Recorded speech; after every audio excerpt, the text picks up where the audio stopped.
Galera, presta atenção porque sim, aparentemente este é o penúltimo capítulo dessa partida, então acaba no 293. Se liga porque nós temos Hiyori vencendo o cara azul, Shidou aparecendo pra brilhar, Kunigami, Charles e Toshi. Obviamente, né, esses três aqui não poderiam faltar, e Rin, Kaiser e Izagi. E nós temos Ness, que aparentemente vai evoluir e ele pode ser sim o responsável por marcar o gol. Exatamente, rapaziada. O Ness pode sim se tornar esse novo herói. Mas no final desse vídeo eu vou dar um contexto para vocês. E lembrando, para de falar onde eu vejo os spoilers aí nos comentários. É no Discord, eu sempre aviso aqui. Acesse o nosso Discord, não dá mole, porque lá você vai ter as imagens dos spoilers, beleza? Então, se você não conseguiu essa imagem antes de entrar no Discord, pede lá que a galera manda pra você novamente. Então, se inscreve no canal, curta, compartilha o conteúdo, tem mangá em promoção, aproveita pra você comprar. Promoção sempre é bom, porque eu sei que mangá tá caro, tá complicado de colecionar, então é importante ter as promoções aí. Vamos começar, porque nós temos um começo bem interessante, onde tanto o Kaiser quanto o Izagi, eles começam a se adaptar a esse contra-ataque. E o que é essa adaptação? É eles vencendo o Itoshi, é eles conseguindo neutralizar essa marcação do Itoshi. A todo momento o Itoshi está buscando um confronto no X1, e acaba sempre sobrando um desses jogadores. E o que é essa sobra? É uma ausência talvez de ligação. O Kaiser na sobra, ou Izagi na sobra, defensivamente falando, é importante, porque é 2x1. Então, querendo ou não, ou o Itoshi é um deus supremo e vai driblar todo mundo, coisa que não aconteceu ainda nesse capítulo, nessa partida, ou pelo menos contra o Izagi e o Kaiser, ou meio que ele vai perder a bola. Só que no ataque, o 2x1 acaba talvez sendo favorável para a defesa. Por quê? Porque é o 1 que sobra que vai talvez receber a bola. É o 1 que sobra que vai talvez criar o cenário de gol. Então a defesa pode focar nesse 1, já que o Itoshi vai estar marcando um desses dois. Só que aí tem a adaptação que é: a gente precisa ficar os dois livres durante o contra-ataque, porque aí vai a todo momento, vai arrastando o campo e a todo momento vai criando esse cenário de imprevisibilidade.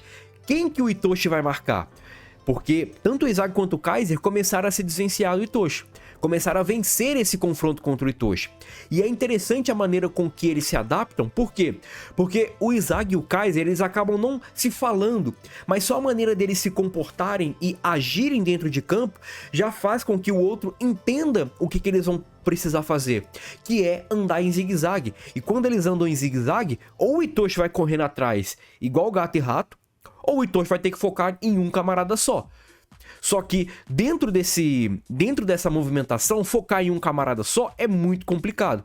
Então, o Itoshi acaba ficando para trás, Izagi e Kaiser acabam superando ele. Só que quando o Izagi e o Kaiser entendem e fazem isso, o Ness acaba vendo tudo isso e ele começa a lembrar de algumas coisas. Ele começa a entender de fato que ele está inútil dentro de campo. E o que ele vai fazer para se tornar útil novamente dentro de campo? O que ele vai fazer para conseguir ganhar destaque? Pô, o Izagi roubou o meu Kaiser. E é exatamente mais ou menos essa ideia que ele faz aqui dentro de campo, que ele fala. A ideia não é evitar com que o Ness toque para o Kaiser. Não é proibido tocar para o Kaiser. A questão é que não pode só tocar para o Kaiser. O Kaiser será a única opção do Ness, não pode isso. O Kaiser tem que ser uma das opções do Ness, para justamente ter essa imprevisibilidade. Só que quando o Ness começa a entender tudo isso, ele começa a evoluir, e todas as memórias que ele tem com o Kaiser, do Kaiser ajudando ele lá contra a peneira do Bastard, né? O time de peneira do Bastard, o Kaiser ali mostrando ali o ponto seguro ali pro Ness, tudo isso acaba sumindo. Todas essas lembranças acabam sendo queimadas, elas começam a ser queimadas ali no Ness. E o Ness, quando isso começa a acontecer, o Ness acaba pegando fogo nos olhinhos, e quando pega fogo nos olhinhos a gente sabe que tem alguma coisa vindo por aí no personagem, e embaixo, onde ele tá pisando, nós temos um círculo, como se fosse um círculo mágico de invocação, e o apelido do Ness, a alcunha dele é o Mágico. Então, nós temos talvez uma aura aparecendo no Ness, e essa aura mágica vai ser insana, e o Ness acaba podendo meio que ser esse novo herói, acaba surgindo como sendo esse novo herói. E o que acontece? Nós temos agora a mudança de foco. O Ness, ele meio que some, não aparece mais, e o foco agora passa do Hiyori Karazu. Hiyori Karazu é um duelo muito importante, porque o Hiyori tá com a bola, e o Karazu é um defensor, ou está se mostrando ser um defensor muito bom.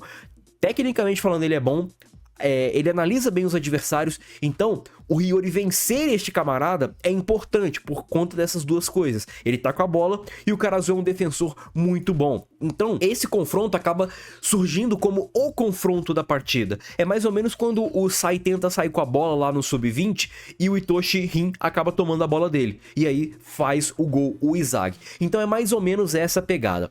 Hiyori com Metavision, Karazu com Metavision, Izagi e Kaiser tentando se desvencilhar do Rin pro Hiyori conseguir criar uma brecha e conseguir uma visão pra tocar. Ele vence o Karazu e logo quando ele vence o Karazu, o Itoshi Rin acaba colando no Izagi porque ele entende que o Hiyori vai tocar pro Izagi. E é exatamente isso, eu não culpo o Itoshi Rin, porque é exatamente isso que o Hiyori tá fazendo.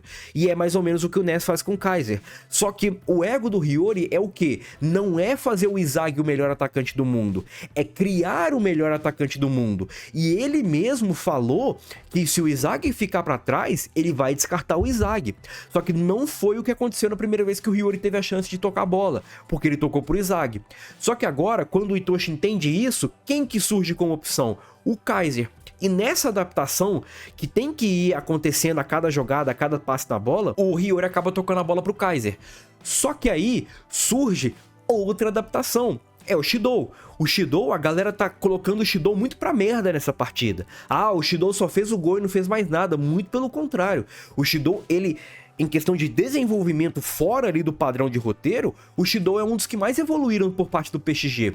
Mais, inclusive, que o Itoshi. Porque o Itoshi, ele teve aquele padrão de roteiro de desenvolvimento que o Izagi tem toda a partida, que o Kaiser tem, que os jogadores que vão marcar sempre tem esse padrão de desenvolvimento. O flashback, um pouquinho do setor deles e tudo mais. E o Shidou, além disso, o Shidou ele começou a colaborar com o time, coisa que ele não fazia, acabando até criando uma reação química. Reação química essa que o único que conseguiu fazer com ele foi o Sai, porque dentro do Blue Lock o próprio Ego deixa claro que ninguém conseguiu fazer isso. Mesmo ele sendo 2 e o Rin sendo 1, eles não conseguiram se bater, eles não conseguiram criar uma reação química.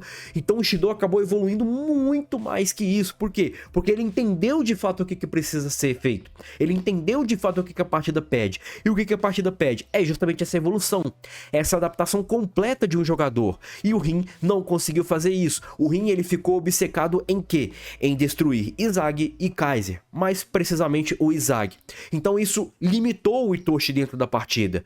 E além de destruir o Izagi, ele também queria focar no Sai. E depois que o Kaiser, ele acaba tendo a oportunidade de receber o passe do Hiyori e iria chutar, o Shidou acaba tomando essa bola iria sobrar pro Charles, o Charles é surpreendido pelo Kunigami, que voa na bola e a bola acaba sobrando.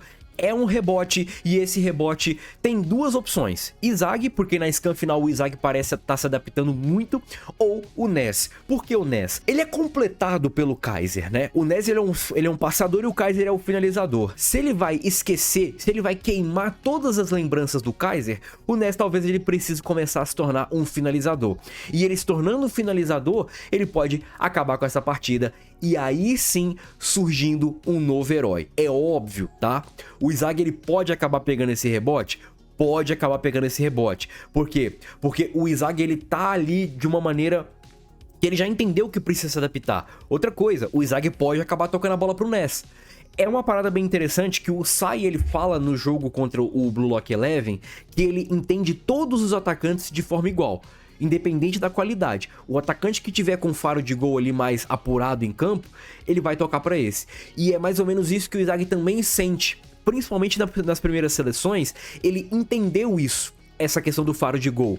E quem sabe o Ness não acaba meio que criando essa oportunidade do Izagi acabar passando, do Izagi acabar se adaptando e entendendo que tipo assim, pô, o faro de gol dele tá diferente. E eu não acho que seria um erro confiar no Ness novamente, tá? Porque talvez a presença do Ness esteja diferente da vez que o Izagi tocou pra ele e passou. A vez que ele tocou pro Ness e passou, ele tava contando com o Ness mesmo, com aquele Ness mágico. Agora talvez não seja mais esse Ness, seja o surgimento de um novo herói. E o que vocês acham, rapaziada? Comenta aí, segue suas expectativas pro capítulo 293, que vai ter 24 páginas e, se eu não me engano, vai ser o maior capítulo da história de Blue Lock, e é o capítulo que sim vai finalizar essa partida. Comenta aí, segue, tamo junto e é nóis. Fui!